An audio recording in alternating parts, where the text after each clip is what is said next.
Hello friend, मैं अक्षय कुमार डेंडवाल आप सभी का स्वागत करता हूं आपके अपने यूट्यूब चैनल नर्सिंग पाठशाला में। फ्रेंड, बैक 2 क्लास में अपन लोगों ने पढ़ लिया था किसके बारे में, सेल के बारे में।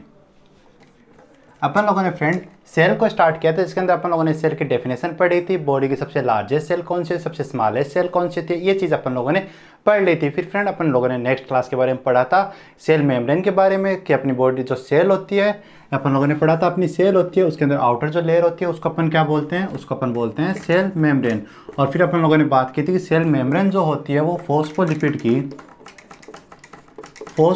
की बाइलेयर से बनी होती है। ठीक है फ्रेंड, ये चीज़ अपन लोगों ने देख ली थी। फिर अपन लोगों ने बात की थी जो फोस्फोलिपिड होता है उसके अंदर प्रोटीन मॉलिक्यूल्स होते हैं, वो एम्बेडेड होते हैं। मतलब फ्रेंड प्रोटीन मॉलिक्यूल्स होते हैं ना, जो अपनी फोस्फोलिपिड की लेयर होती है। जैसे अपन लोगों ने ऐसा डायग्राम कुछ देखा था कि ये फोस्फोलिपिड की बाइलेयर थी। फिर अपन लोगों ने देखा था कि इसके अंदर ऐसे प्रोटीन मॉलिक्यूल्स थे, वो एम्बेडेड होते हैं। तो फ्रेंड ये प्रोटीन मॉलिक्यूल्स होते हैं, ये एक चैनल का काम करते हैं। चैनल का काम करने का मतलब होता है फ्रेंड, जैसे जो इंट्रासेलुलर फ्लूइड और जो एक्स्ट्रा सेलुलर फ्लूइड होता है, जो एक्स्ट्रा सेलुलर फ्लूइड के अंदर जो भी न्यूट्रिएंट्स होते हैं, एंजाइम्स होते हैं, उनको सेल के अंदर एंट्री करने के लिए, और जो इंट्रा सेलुलर फ्लूइड के अंदर जो भी वेस्ट प्रोडक्ट होता है उनको सेल से बाहर निकालने का काम ये प्रोटीन चैनल होते हैं, ये करते हैं। ठीक है फ्रेंड, अब आज की क्लास में अपन पढ़ेंगे जो अपनी बॉडी के जो भी सेल के अंदर जो भी ऑर्गेनेल्स होते हैं उनके बारे में अपन स्टडी करेंगे। तो फ्रेंड मैं बता दूं कि अपन लोगों ने पहले पढ़ा था साइटोप्लाज्म के बारे में पढ़ा था कि जो साइटोप्लाज्म होता है वो ऑर्गेनेल्स और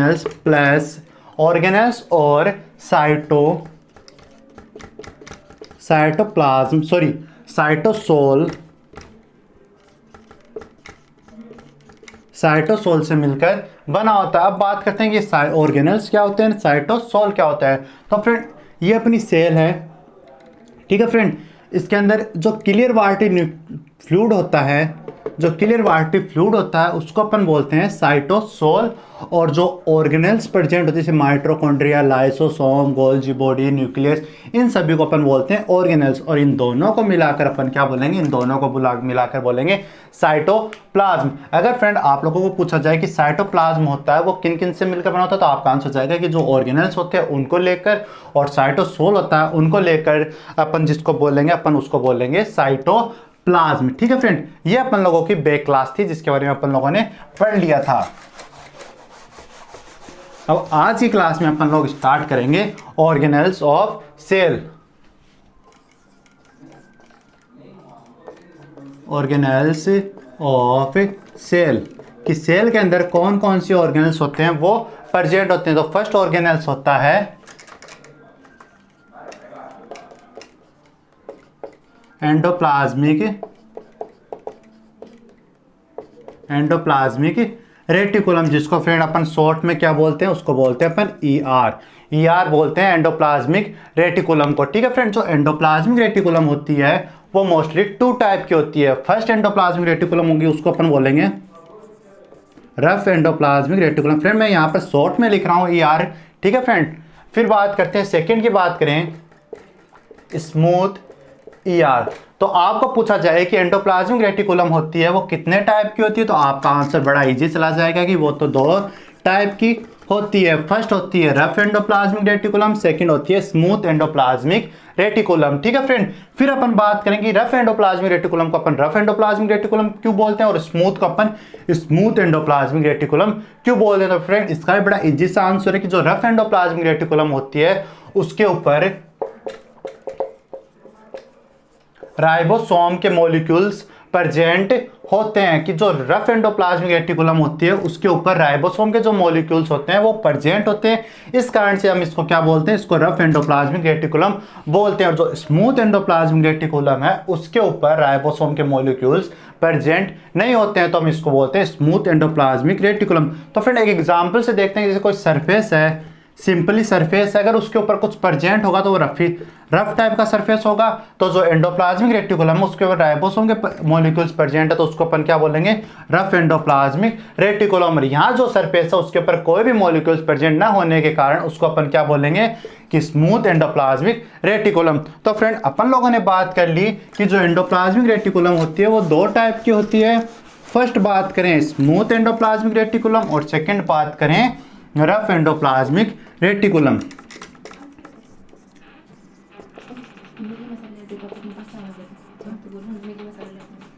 smooth endoplasmic reticulum.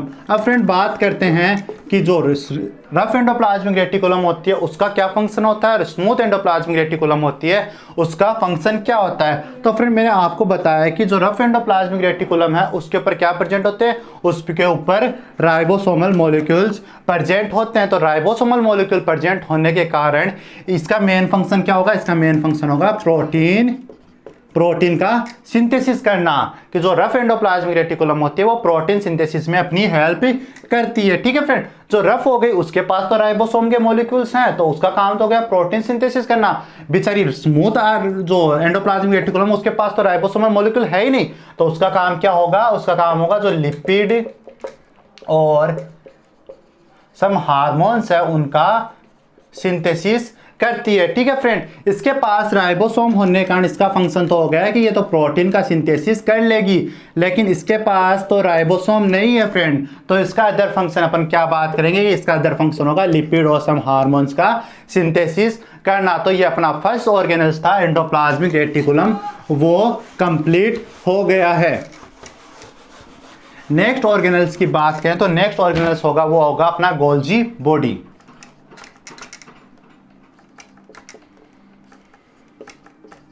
Golgi body, ठीक है फ्रेंड, गोल्जी बॉडी का जो मेन फंक्शन होता है वो होता है प्रोटीन का ट्रांसपोर्ट और पैकेजिंग। कि प्रोटीन जो मॉलिक्यूल्स है उनको सेल से ट्रांसपोर्ट करना, पैकिंग करके उनको सेल से या सेल के जो भी ऑर्गेनल्स है वहां तक ट्रांसपोर्ट करना। तो फ्रेंड सिंपली एग्जांपल की बात करें कि अपने जो भी लेटर होते हैं उनको पैक करना और उनको ट्रांसपोर्ट करने का काम कौन करता है, पोस्ट ऑफिस करती है। तो इसको अदर नाम से अपन क्या जानेंगे, पोस्ट ऑफिस ऑफ सेल। तो अगर आपको पूछा जाए कि पोस्ट ऑफिस ऑफ सेल के नाम से किसको जानते हैं तो आपका आंसर किसके पास जाएगा, आपका आंसर बड़ा इजी आंसर चला जाएगा गोल्जी बॉडी के पास। तो इसको also known as post office of cell. ठीक है फ्रेंड, ये अपना गोल्जी बॉडी भी कंप्लीट हो गया है। नेक्स्ट अपना ऑर्गेनल्स की बात करें तो अपना नेक्स्ट ऑर्गेनल्स क्या होगा फ्रेंड, अपना नेक्स्ट ऑर्गेनल्स होगा वो होगा राइबोसोम।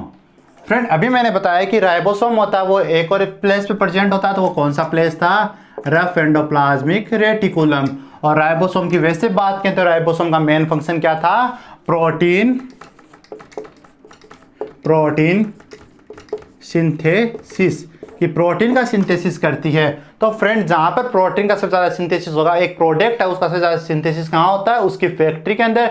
तो यहां पर प्रोटीन का सिंथेसिस होता है, इसको अपन क्या बोल देंगे, प्रोटीन फैक्ट्री ऑफ सेल। तो जो राइबोसोम है उसको किस नाम से जाना जाएगा, उसको जाना जाएगा प्रोटीन फैक्ट्री ऑफ सेल। तो आपको पूछ लिया जाएगा कि प्रोटीन फैक्ट्री ऑफ सेल को अपन किसको बोलते हैं, तो आपका आंसर बड़ा इजी आंसर चला जाएगा, वो तो अपन राइबोसोम को बोलते हैं। फ्रेंड अदर क्वेश्चन इस टाइप से आ सकता है कि राइबोसोम का अदर नाम क्या होता है, तो आपका आंसर चला जाएगा, उसको अपन बड़ा इजी आंसर चला जाएगा, उसको बोलते हैं अपन प्रोटीन फैक्ट्री ऑफ सेल। ये अपने फ्रेंड 3 ऑर्गेनल्स है वो कंप्लीट हो गए हैं। नेक्स्ट ऑर्गेनल्स की बात करें, अपना नेक्स्ट ऑर्गेनल्स रहेगा वो रहेगा लाइसोसोम। लाइसोसोम की बात करें तो फ्रेंड लाइसोसोम के अंदर हाइड्रोलाइटिक और फ्रेंड मैंने आपको बताया कि इसके अंदर हाइड्रोलाइटिक और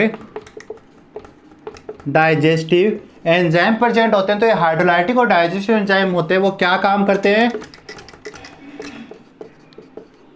फेगोसाइटोसिस इन सेल, सेल के अंदर फेगोसाइटोसिस का काम करते हैं, मतलब सेल के अंदर जो भी वेस्ट प्रोडक्ट है, वेस्ट केमिकल है जो यूजलेस नहीं है, उनको क्या करते हैं, उनका डाइजेशन का काम करते हैं। तो फ्रेंड जहां पर वेस्ट प्रोडक्ट का या वेस्ट चीज़ों का, जैसे वेस्ट कोई खराब गाड़ी है, उनका अगर उनको डिस्ट्रॉय किया जाए तो उस सिस्टम को अपन उसको क्या बोलते हैं, गार्बेज। तो इसको अपन क्या बोलेंगे,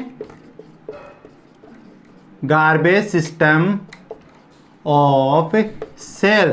तो यदि फ्रेंड आप लोगों को पूछा जाए कि लाइसोसोम का अदर नाम क्या है, तो आपका बड़ा इजी आंसर चला जाएगा, उसको सर अपन बोलेंगे गार्बेज सिस्टम ऑफ सेल। या फिर अदर ऐसे भी क्वेश्चन आ सकता है कि गार्बेज सिस्टम ऑफ सेल अपन किसको बोलेंगे, तो आपका आंसर चला जाएगा लाइसोसोम के पास। कि लाइसोसोम होता है उसको अपन गार्बेज सिस्टम ऑफ सेल के नाम से भी जानते हैं।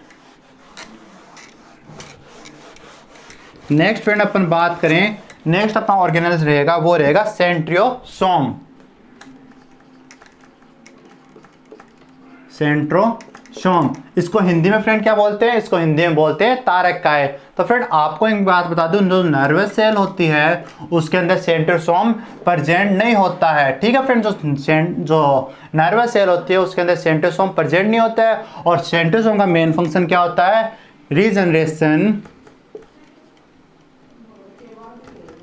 रीजनरेशन ऑफ सेल, कि सेल के रीजनरेशन में हेल्प करता है कौन, सेंट्रियोसोम। तो सेंट्रियोसोम जिस सेल में होगा वो सेल है दोबारा से ग्रोथ है, वो दोबारा से अपनी ग्रोथ या डेवलपमेंट कर सकती है। लेकिन फ्रेंड जो नर्वस सेल होती है उसके अंदर सेंट्रियोसोम प्रेजेंट ना होने के कारण अपन इसको इस वे में भी कह सकते हैं कि जो नर्वस सेल है वो डैमेज होने के बाद दोबारा से ग्रोथ नहीं कर सकती। तो आप लोगों को अगर पूछा जाए कि जो अपनी बॉडी की ऐसी कौन सी सेल है जिसके अंदर दोबारा से रीजनरेशन की कैपेसिटी नहीं होती, तो आपका आंसर बड़ा इजी चला जाएगा कि वो तो नर्वस सेल होती है। ठीक है फ्रेंड, अब अपना लास्ट ऑर्गेनेल है वो है mitochondria.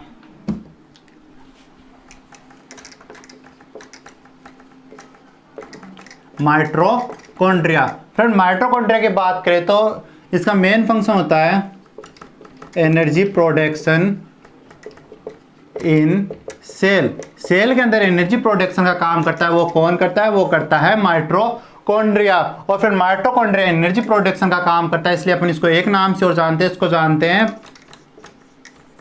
Power house of cell. तो एक और वर्ड यहां से निकल के आता है वो है पावर हाउस ऑफ सेल। तो पावर हाउस ऑफ सेल अपन किसको बोलेंगे, वो अपन बोल देंगे माइटोकॉन्ड्रिया को। ठीक है फ्रेंड, ये अपने ऑर्गेनेल्स कंप्लीट हो गए। एक ऑर्गेनेल्स बच्चा है फ्रेंड अपना, वो सबसे इंपॉर्टेंट ऑर्गेनेल्स है, वो है न्यूक्लियस। न्यूक्लियस, ठीक है फ्रेंड, न्यूक्लियस की अगर बात करें तो जो न्यूक्लियस होता है वो सेल का सबसे लार्जेस्ट ऑर्गेनेल होता है, लार्जेस्ट ऑर्गेनेल्स होता है। यहां से एक क्वेश्चन और निकल के आता है फ्रेंड कि ऐसी अपनी बॉडी की कौन सी सेल है जिसके अंदर न्यूक्लियस प्रेजेंट नहीं होता, तो वो कौन सी सेल है, मैच्योर आरबीसी। मैच्योर आरबीसी के अंदर न्यूक्लियस होता है फ्रेंड, वो प्रेजेंट नहीं होता है। फ्रेंड नेक्स्ट अपन बात करें, अपने न्यूक्लियस के अंदर अपने जेनेटिक मटेरियल प्रेजेंट होते हैं, जैसे कौन कौन से, डीएनए और RNA, deoxy ribose nucleic acid और राइबोस न्यूक्लिक एसिड। ठीक है फ्रेंड, अब अपन छोटी सी बात कर लेते हैं डीएनए और आरएनए के बारे में।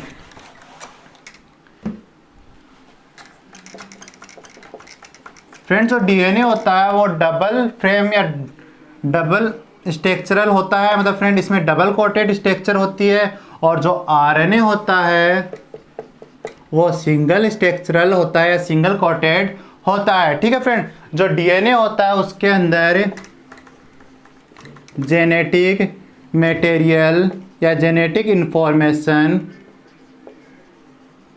One generation to another generation transfer करने की कैपेसिटी होती है। तो फ्रेंड अपनी जो जेनेटिक इंफॉर्मेशन है वो डीएनए होता है जो वन जनरेशन से अनदर जनरेशन ट्रांसफर करता है। फ्रेंड अपन बात करते हैं आरएनए के टाइप की।